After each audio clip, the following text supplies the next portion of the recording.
को ये बात कब पता लगी कि आपने जब मुलाकात की है उसके साथ जाकर उस चीज की वीडियोस बनी है और आपको आप तक वो वीडियोस आई थी?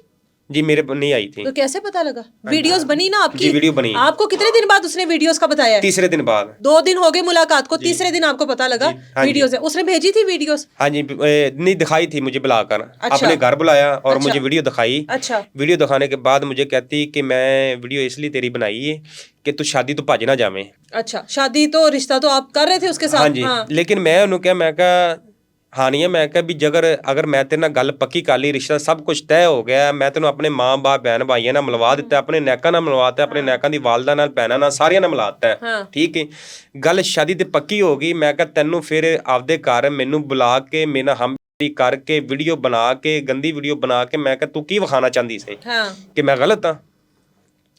लेकिन उन्हें कहा भी मैं तो वीडियो इसलिए बनाई कि तू रिश्ते तो भज ना जाए। अच्छा। लेकिन मैं कहा ये तो गलत है जो मैं जो हर चीज़ पक्की कर ली तेना पूरा वादा कर लिया कि मैं शादी करांगा लेकिन तू बहुत गलत काम किया है। मैं बहुत गुस्से च आया। मैं कहा मैं हुण मैं इनकार भी कर सकना।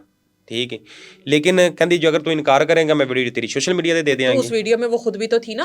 हाँ। लेकिन उन्होंने अपनी इज्जत का ख्याल नहीं आना सी कि मैं इस वीडियो च खुद भी हैगी हाँ या की करतार मेरा या की गल है या की बात है।